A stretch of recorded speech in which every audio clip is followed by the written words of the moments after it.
Imagine waking up one morning and discovering that every struggle in your life, every physical ailment, every moment of confusion and pain stems from a single horrifying truth, one that isn't even your fault. You realize that your trembling hands, your difficulty breathing, your clouded thoughts, all trace back to decisions made before you were even born. Your parents, driven by an obsession with keeping bloodlines pure, have condemned you to a life of suffering. You discover that your mother is your cousin, your father is your uncle, your grandmother is also your great-aunt. The family tree doesn't branch, it's a twisted vine choking itself in its own coils. You are not the product of love, but of a calculated breeding program designed to preserve power and wealth with no regard for the human cost. This isn't fiction. This was reality for countless women throughout history, trapped in a web of genetic destiny that they never chose. Before diving into these forgotten stories of survival and suffering, if you enjoy learning about the hidden truths of history, consider hitting that like button and subscribing for more content like this. And please comment below to let me know where you're listening from.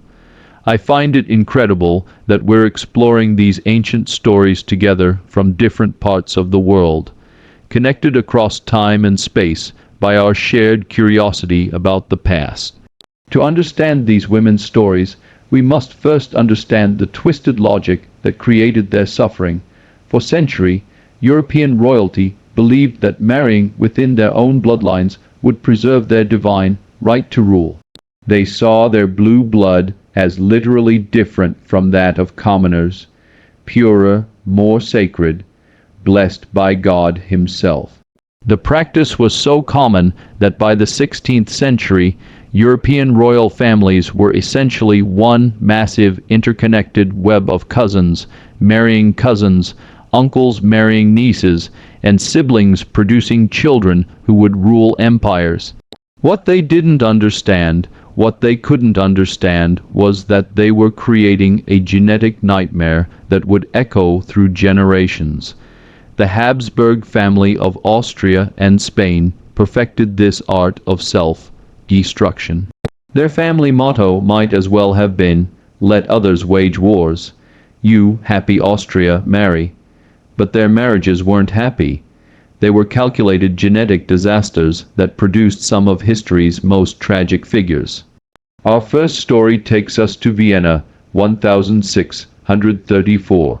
In the shadowed corridors of the Hofburg Palace, a child is born who will never know a day without pain. Maria Anna of Austria enters the world with the Habsburg curse already written in her genes.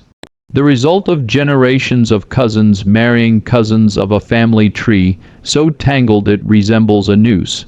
From her earliest memories, Maria Anna knows she is different. While other children run and play, she struggles to walk. Her spine curves unnaturally, forcing her into a hunched posture that makes breathing difficult. Her jaw protrudes so severely that she can barely eat solid food. Servants must cut her meat into tiny pieces, and even then meals become exhausting orals of careful chewing and cautious swallowing. But Maria Anna's physical struggles pale beside the psychological torment of understanding why she suffers. She grows up surrounded by portraits of her ancestors, and in each painted face she sees echoes of her own deformities.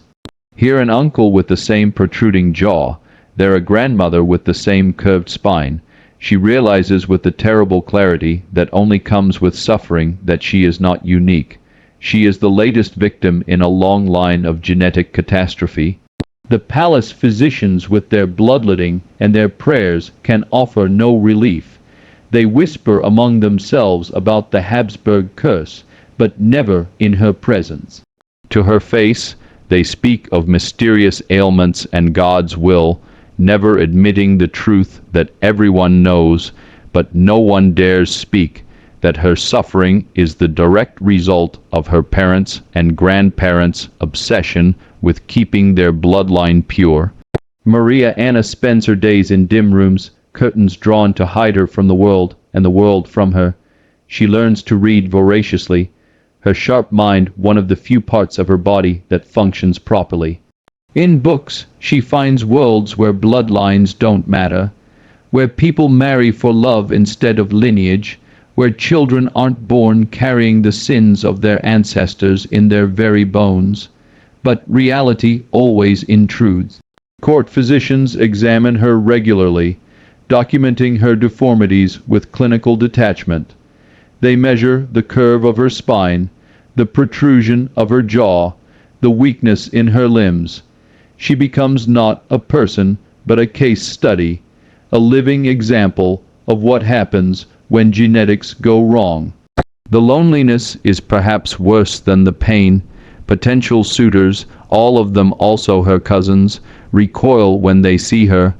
Marriage negotiations begin and end quickly once her condition becomes known. She remains unwed, not by choice but by circumstance. Even in a world where cousin marriage is normal, her deformities are too severe to overlook. Maria Anna dies young, at 32, her body finally surrendering to the accumulated weight of genetic damage. Her death certificate lists various ailments, but the real cause is never written down. She died because generations of her ancestors chose power over humanity, purity over compassion. From Austria, our story moves to Spain, to perhaps the most tragic figure in this dark tapestry, Joanna of Castile, known to history as Juana Loca or Joanna the Mad. Born in 1479 to Isabella and Ferdinand, the Catholic monarchs who expelled Jews and Muslims from Spain and funded Columbus' voyages, Joanna seemed destined for greatness. Instead, she became a cautionary tale about the price of keeping bloodlines pure. Joanna's madness wasn't apparent in childhood. She was intelligent, educated, fluent in multiple languages, but the seeds of her destruction were already planted in her genes. Her parents were cousins, part of the same interconnected web of European royalty that had been marrying within itself for generations. The first signs appeared after her marriage to Philip the Handsome of Burgundy. The union was arranged to strengthen political alliances, but it became a psychological battleground. Philip was unfaithful, cold, manipulative. Joanna's response was intense, obsessive love that others interpreted as madness. But was it really madness, or was it the natural response of a woman trapped in an impossible situation? Joanna had been raised to believe that marriage was her highest calling, that producing heirs was her sacred duty. When that marriage became a source of constant humiliation and pain, her mind fractured under the pressure. The real tragedy began when Philip died suddenly in 1506. Joanna's grief transformed into something darker, more obsessive. She refused to allow his burial, traveling across Spain with his coffin, opening it regularly to kiss his decomposing corpse. The image is horrifying, but it speaks to a deeper truth about her condition. She had been so isolated, so deprived of genuine human connection, that even death couldn't break her attachment to the one person who had shown her attention, however cruel. Her father Ferdinand, and later her son Charles V, used her supposed madness as justification to lock her away. For 46 years, Joanna lived in confinement in the royal convent of Santa Clara in Torrellas. The conditions were deplorable. She was kept in dark, cold rooms, given minimal food, denied basic hygiene. Her attendants reported that she would go weeks without washing, that she would tear her clothes to shreds, that she would scream for hours at a time. But here's the crucial question: was Joanna really mad? Or was she driven to madness by her circumstances? Modern historians increasingly believe that her madness was largely political, a convenient excuse to remove a legitimate queen from power. Her behavior, while extreme, can be understood as the natural response of someone suffering from severe depression, anxiety, and post-traumatic stress, exacerbated by decades of isolation and abuse. The genetic component cannot be ignored. Joanna's family tree shows clear patterns of mental illness, depression, and anxiety, conditions that become more common and more severe with inbreeding. Her great-grandmother had similar episodes. Her daughter Catherine would later show signs of severe depression. The pattern was clear to anyone willing to see it. Joanna died in 1555, still imprisoned, still officially mad. Her death was barely noted. She had been erased from public memory decades earlier, written off as an inconvenient madwoman rather than acknowledged as a victim of a system that valued political convenience over human welfare. Our next story unfolds in the golden halls of the Spanish court, where a little girl named Margaret Theresa carries the weight of empire in her frail body. Born in 1651, she is the daughter of Philip IVth of Spain and his niece Maria Anna of Austria. Yes, his niece, because by this time the Habsburg family had become so inbred that uncles routinely married their brothers' daughters, and no one saw anything unusual about it. Margaret Theresa's childhood is documented in exquisite detail. Through the paintings of Diego Velázquez, court painter to the Spanish kings, in these masterpieces we see a child who should be playing with dolls, but is instead dressed in elaborate court gowns. Her small face already showing the telltale signs of Habsburg genetic damage. Look closely at Velázquez's portraits, and you'll see what the artist was too diplomatic to emphasize, but too honest to hide completely. Margaret Theresa's jaw protrudes slightly, just enough to hint at the severe deformities that would become more pronounced with age. Her eyes have a distant, almost vacant quality that speaks to develop mental delays. Her posture, even as a child, suggests the spinal problems that plagued her family. But the most tragic aspect of Margaret Theresa's story isn't her physical condition. It's her complete lack of agency over her own life. From birth, every decision about her future is made by men who see her not as a person, but as a political tool. She is promised in marriage to her uncle Leopold, I Holy Roman Emperor, when she is still a toddler. The engagement is celebrated across Europe as a diplomatic triumph, with no one stopping to consider what it means for the child at its center. Margaret Theresa grows up knowing that her only purpose is to marry her uncle and produce heirs to continue the Habsburg line.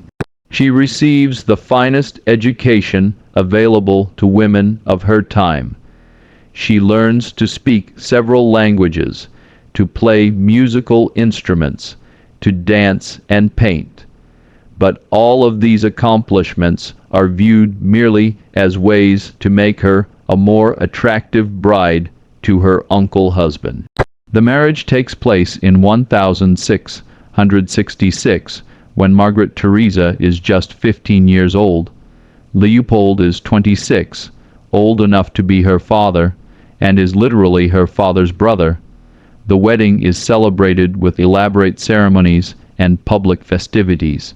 But for Margaret Theresa, it represents the end of whatever childhood she had left.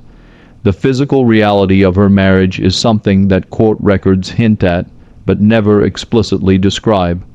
Margaret Theresa is expected to produce children immediately, despite her young age and frail health. The pressure is immense. The continuation of the Habsburg dynasty depends on her ability to give birth to healthy heirs. She does become pregnant multiple times, but the results are tragic.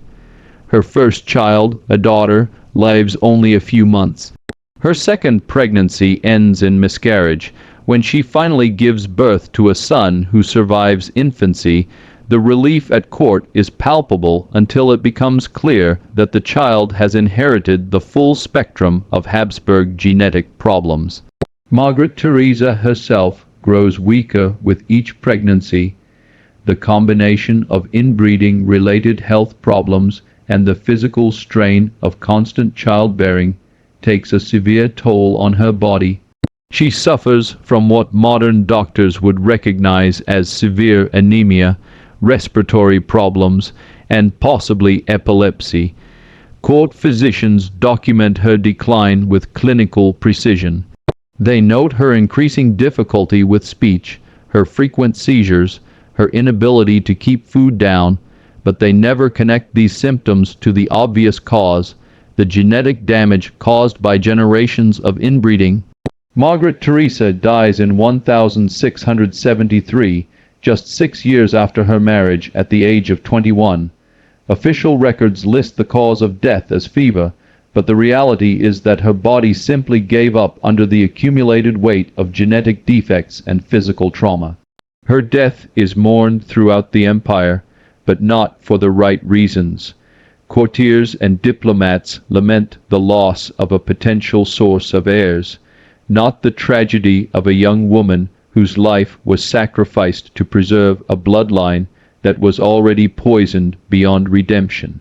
Our journey now takes us to the glittering court of Versailles, where behind the elaborate ceremonies and magnificent architecture, a Spanish princess named Anna of Austria struggles with the hidden costs of her Habsburg heritage. Born in 6001, she is the daughter of Philip Roman III of Spain and Margaret of Austria, yet another uncle-niece pairing that was considered not just normal but desirable among European royalty. Anna's early life in Madrid follows the familiar pattern of royal inbreeding consequences. She develops slowly as a child, showing the characteristic learning difficulties that plagued many Habsburg descendants. Her jaw protrudes noticeably, making speech difficult and eating laborious. But perhaps most tragically, she exhibits signs of what modern medicine would recognize as severe anxiety and depression, conditions that make her daily life a constant struggle. In 1615, at age 14, Anna is married to Louis XIII of France as part of a complex diplomatic arrangement. The marriage is meant to cement peace between Spain and France, two powers that had been at war for decades. What no one considers is the psychological impact on Anna herself. She is torn from everything familiar and thrust into a foreign court where she is expected to immediately adapt to new customs, a new language, and a new role as queen. The French court initially welcomes her with elaborate celebrations. But the reality of her situation quickly becomes apparent. Louis XIII is a cold, distant husband who shows little interest in his young wife. He is dealing with his own psychological issues. Modern historians believe he suffered from severe depression and possible homosexuality in an era when such feelings could not be acknowledged, let alone acted upon. Anna finds herself trapped between two impossible expectations.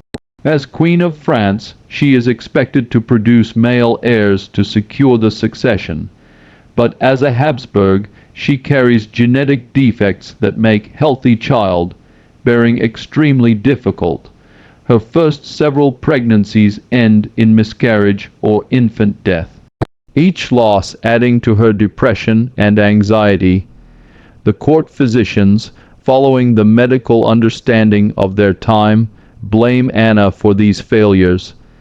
They subject her to increasingly painful and humiliating treatments, bloodletting, purging, bizarre dietary restrictions. They examine her intimate areas regularly, looking for signs of what they call defects in her feminine nature. No one considers that the problem might lie in the genetic inheritance she received from generations of cousin marriages. Anna's isolation deepens as years pass without a surviving heir. She becomes the target of court gossip and political intrigue. Nobles whisper that she is cursed, that God disapproves of the Spanish marriage, that France needs a new queen. The pressure becomes so intense that Anna begins to show signs of what modern medicine would recognize as severe agoraphobia. She becomes afraid to appear in public, spending days at a time hidden in her private apartment. Her relationship with Louis XIII deteriorates further as both partners blame each other for their childlessness. They begin living essentially separate lives, coming together only when court protocol demands it. Anna turns to religion for comfort, spending hours in prayer and developing an almost obsessive devotion to Catholic ritual. The miracle, when it finally comes, seems almost too good to be true. After 23 years of marriage, Anna gives birth to a healthy son, the future Louis XIV, the Sun King. The birth is celebrated throughout France as a sign of divine favor, but for Anna, it represents both triumph and renewed terror. She knows that her primary value lies in her ability to produce heirs. And now she faces the pressure to repeat this success. A second son, Philippe, is born 2 years later, securing the succession and finally giving Anna some relief from the constant pressure. But the physical and emotional toll of her years of suffering cannot be undone. Anna remains a deeply anxious, depressed woman who finds little joy even in her eventual success as a mother. Her later years are marked by increasing physical problems, digestive issues, respiratory difficulties, and what court doctors describe as melancholy attacks that leave her bedridden for days at a time. Modern analysis of her symptoms suggests she suffered from the anxiety disorders and depression that ran in Habsburg bloodlines, conditions exacerbated by the trauma of her early marriage experiences. Anna dies in 1666, having outlived her husband and seen her son established as one of Europe's most powerful monarchs, but her legacy is not the political success that history books celebrate. It's the human cost of a system that treated women as breeding stock and ignored the genetic consequences of dynastic marriages. While Marie Antoinette is remembered primarily for her role in the French Revolution, her story is also deeply connected to the Habsburg tradition of inbreeding and its consequences. Born in 1755, she was the daughter of Empress Maria Theresa of Austria and Francis I Holy Roman Emperor. A marriage that, while not as closely related as some Habsburg unions, still carried the genetic legacy of centuries of cousin marriages. Marie Antoinette arrived in France in 1770 as a 14-year-old bride, carrying with her not just the hopes of the Austrian-French alliance, but also the hidden burden of Habsburg genetic inheritance. Her famous portraits by artists like Elizabeth Vigée-Lebrun show a beautiful woman, but they also reveal subtle signs of the family traits: the slightly protruding lower lip, the distinctive Habsburg jawline that had become more pronounced with each generation of inbreeding. But Marie Antoinette's real struggles weren't immediately visible. Like many Habsburg descendants, she suffered from what court physicians described as feminine difficulties, severe menstrual problems, frequent miscarriages, and what modern medicine would recognize as hormonal imbalances likely caused by genetic factors. Her marriage to the future Louis XVI was troubled from the beginning, but not in the way that gossips assumed. Both young people were dealing with their own genetic inheritances. Louis XVI showed signs of developmental delays and social awkwardness that made intimacy difficult, while Maria Antoinette struggled with the anxiety and depression that had plagued Habsburg women for generations. The pressure to produce an heir was immense. For 7 years, the marriage remained unconsummated, leading to vicious rumors about both partners. Court physicians examined Marie Antoinette regularly, looking for physical reasons for the couple's failure to conceive. What they didn't understand was that both partners were dealing with psychological and possibly physical issues stemming from their inbred heritage. When Marie Antoinette finally did become pregnant, her difficulties continued. Her first pregnancy was marked by severe morning sickness, anxiety attacks, and what modern doctors would recognize as prenatal depression.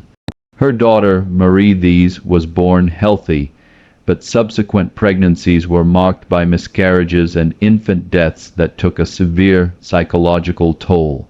The most tragic aspect of Marie Antoinette's story is how her genetic inheritance intersected with the political catastrophe of the French Revolution. Her anxiety and depression, possibly exacerbated by inbreeding-related hormonal issues, made it difficult for her to navigate the complex political situation developing around her. Her tendency toward impulsive decisions and emotional outbursts, traits that might have been manageable in a stable political environment, became fatal flaws as France descended into revolution. Court observers noted her increasing erratic behavior as the political situation worsened. She would swing between periods of manic activity and deep depression, unable to maintain the consistent political judgment that the crisis demanded. Modern historians debate whether these mood swings were purely circumstantial or whether they reflected underlying psychiatric conditions common in Habsburg bloodlines. The famous phrase, "let them eat cake," which she probably never actually said, reflects the way her enemies used what might have been symptoms of genetic mental health issues to paint her as callous and out of touch. Her real tragedy wasn't callousness, but rather the opposite. She was overwhelmed by the suffering around her and lacked the psychological tools to cope effectively. During her imprisonment and trial, Maria Antoinette showed remarkable courage, but also signs of the dissociative episodes that had affected other Habsburg women under extreme stress. Guards noted her periods of apparent confusion, her difficulty focusing on questions during interrogation, and her tendency to retreat into herself when faced with overwhelming pressure. Her execution in 1793 ended not just a life, but a genetic line that had shaped European history for centuries.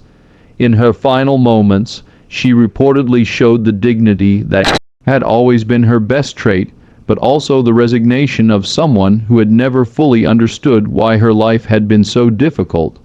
To truly understand the scope of Habsburg genetic tragedy, we must examine not just individual women, but entire generations destroyed by the practice of inbreeding. The Spanish infantas of the late 17th and early 18th centuries represent perhaps the most concentrated example of genetic catastrophe in European royal history. These were the daughters and granddaughters of Charles Roman II of Spain, himself so inbred that his genetic coefficient, a measure of how closely related his parents were, was higher than that of children born to brother-sister pairs. Charles Roman II was impotent, epileptic, and possibly intellectually disabled, the end result of 16 generations of Habsburg inbreeding. But Charles Roman II's sisters and female cousins, the infantas, suffered perhaps even more than he did because they were expected to marry and produce children. Their stories read like medical case studies in the consequences of genetic isolation. Maria Margherita, born in 1651, exhibited severe developmental delays from early childhood. Court records describe a child who couldn't speak clearly until age 7, who had difficulty walking, and who showed signs of what modern medicine would recognize as autism spectrum disorders. Yet, she was still considered marriageable because of her royal blood. Her sister, Maria Theresa, showed different but equally tragic symptoms. She suffered from what court physicians called falling sickness, almost certainly epilepsy, and had such severe respiratory problems that she could barely climb stairs. Her jaw was so malformed that she could eat only liquid foods, and her spine was curved to such a degree that she needed support to sit upright. These women grew up in the Alcazar of Madrid, a palace that had become more hospital than royal residence. Teams of physicians, surgeons, and priests attended to various royal children, all suffering from different manifestations of the same underlying genetic catastrophe. The palace records from this period read like a medical textbook on the consequences of inbreeding. Epilepsy developed mental delays, physical deformities, immune system failures, and psychiatric disorders. Yet even in their suffering, these women were expected to fulfill their primary royal function, producing heirs. Marriage negotiations continued despite their obvious unfitness for childbearing. European courts received detailed medical reports on their conditions, not out of concern for their welfare, but to assess their potential value as breeding stock.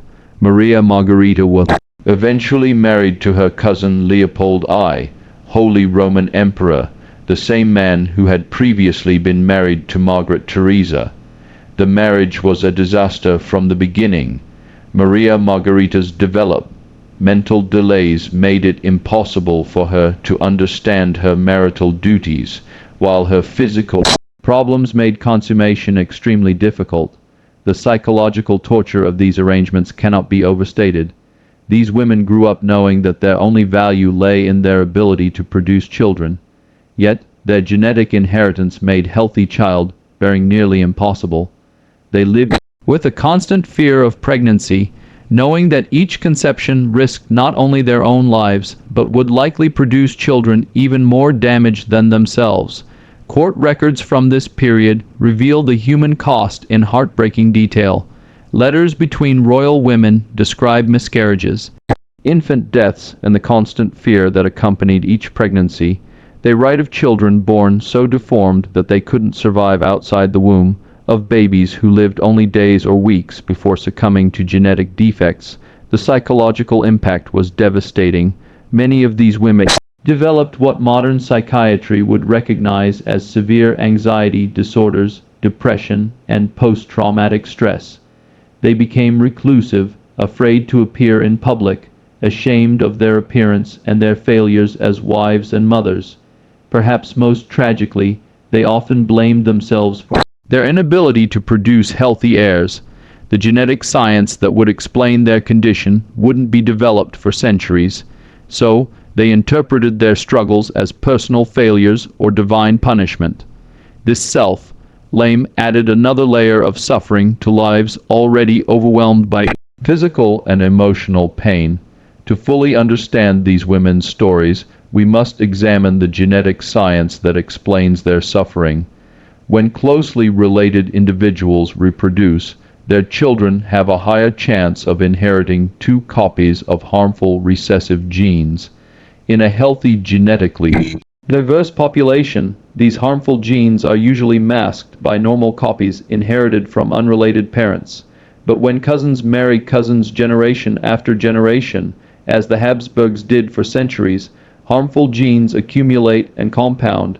Each generation becomes more likely to express genetic disorders that would normally remain hidden.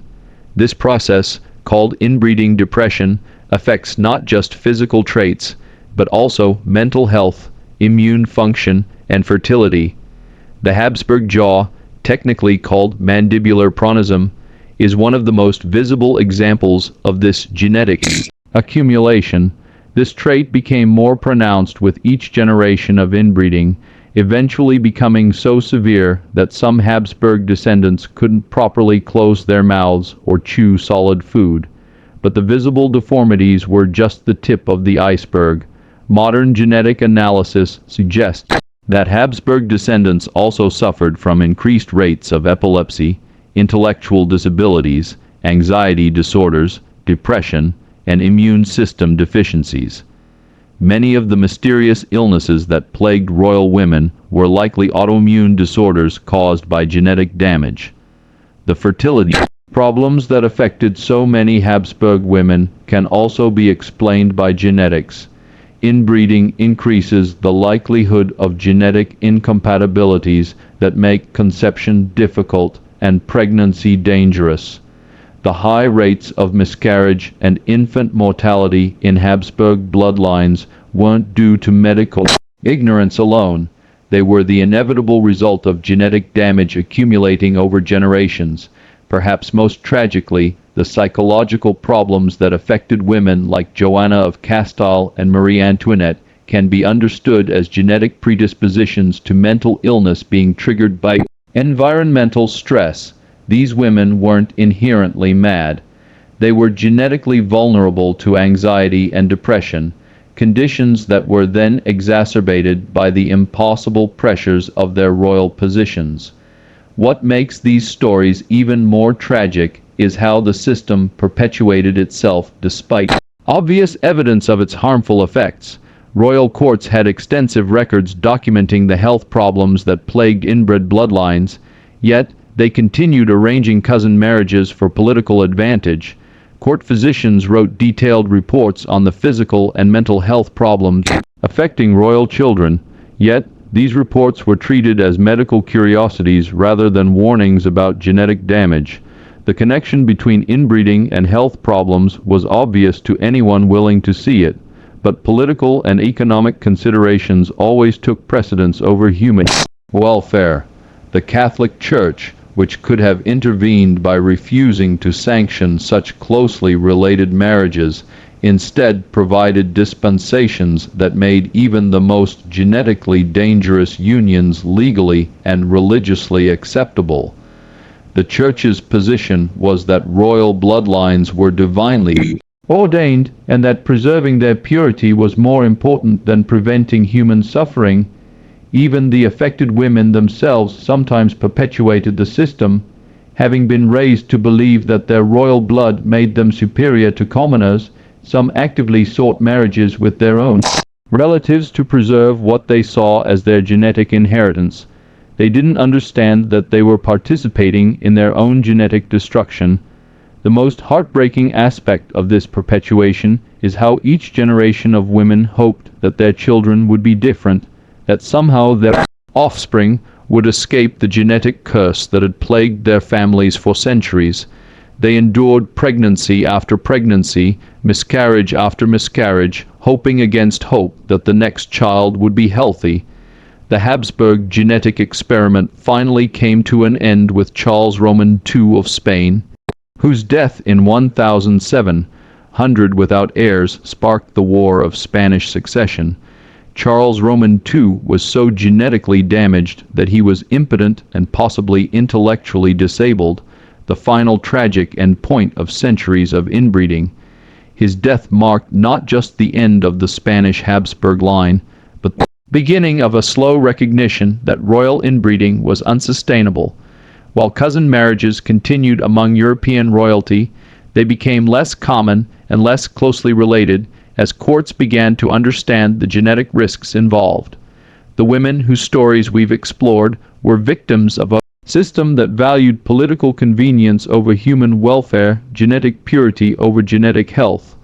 They suffered and died not because of personal failings or divine displeasure, but because their ancestors made choices that prioritized short-term political advantage over long-term genetic consequences. Their legacy is not just the historical record of their suffering, but the scientific understanding that grew from studying their condition.